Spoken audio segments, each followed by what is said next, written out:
Oh, hello there. I'm Bilchan. I'm Nimakong. I'm Banchan. In this class, I'll read to all of you. Chapter 11, Section 1 of The Adventures of Sherlock Holmes. As. Ah. The Adventures of Sherlock Holmes. Author Conan Doyle. Chapter 11, Section 1. Holmes, said I as I stood one morning in our bow window looking down the street. Here is a madman coming along, of his dressing gown, looking over my shoulder. It was a bright, crisp February morning, and the snow of the day before still lay deep upon the ground, shimmering brightly in the wintry sun. By the traffic, as white as when it fell.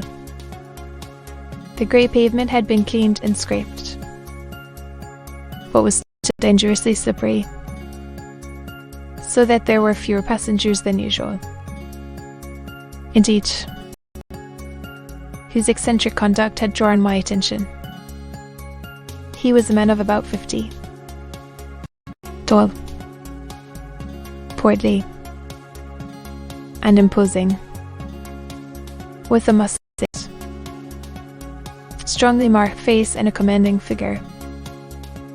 He was dressed in a sombre yet rich style,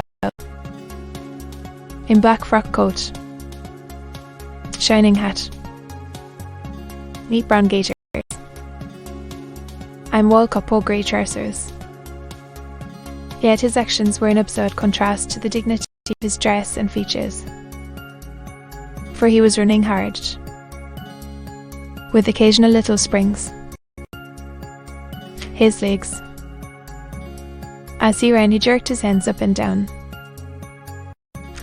ogled his head, and writhed his face into the most extraordinary contortions. What can be the matter with him? I asked.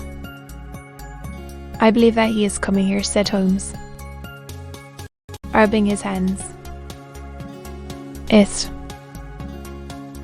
I rather think he is coming to consult me professionally. I think that I recognize the symptoms. Ah. Did I not tell you? As he spoke, the man's puffing and blowing. The Conan. A few moments later he was in our room, still puffing, still gesticulating. Smiles were turned in an instant to her in pity.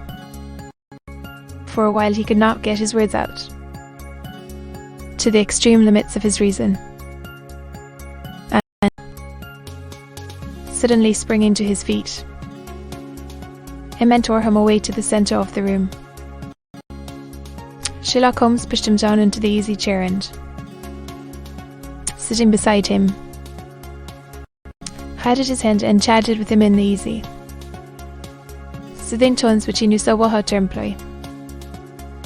You have come to me to tell your story, have you not? Said he. You are fatigued with your haste. Pray wait until you have recovered yourself.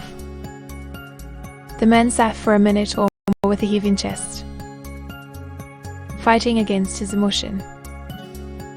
Then he passed his handkerchief over his brow, set his lips tight, and turned his face towards us.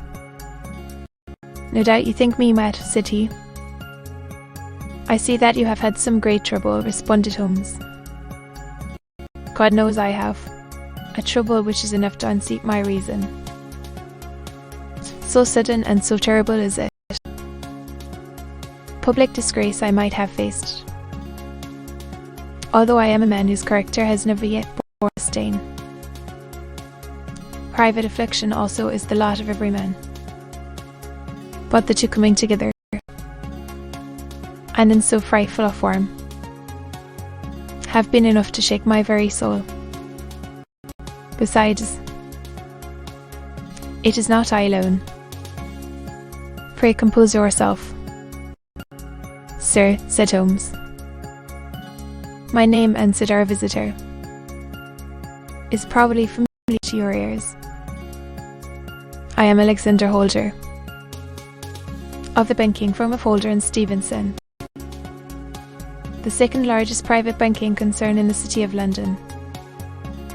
What could have happened then to bring one of the foremost citizens of London to this most pitiable pass?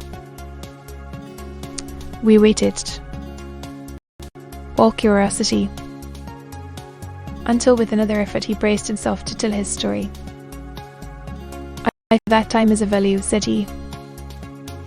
Your cooperation. I came to Baker Street by the Underground and hurried from there on foot, for the cabs go slowly through this snow. That is why I was so out of breath, for I am a man who takes very little exercise.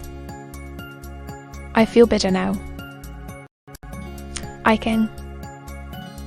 It is, of course, a number of our depositors, London, where the security is unimpeachable.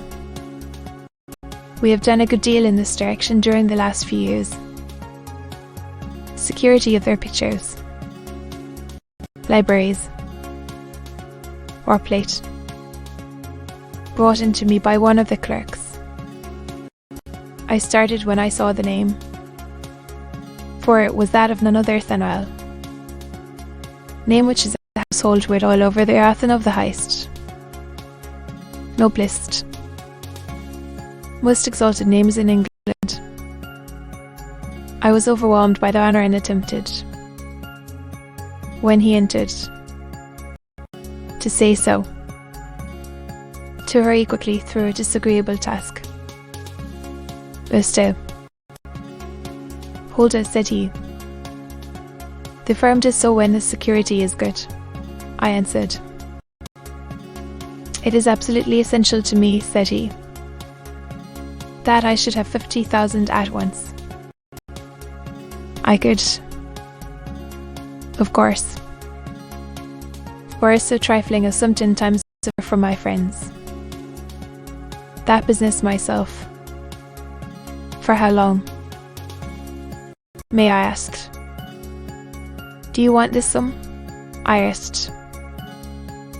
Next Monday I have a large sum due to me, and I shall then most certainly repay what you advance, with whatever interest you think right to charge.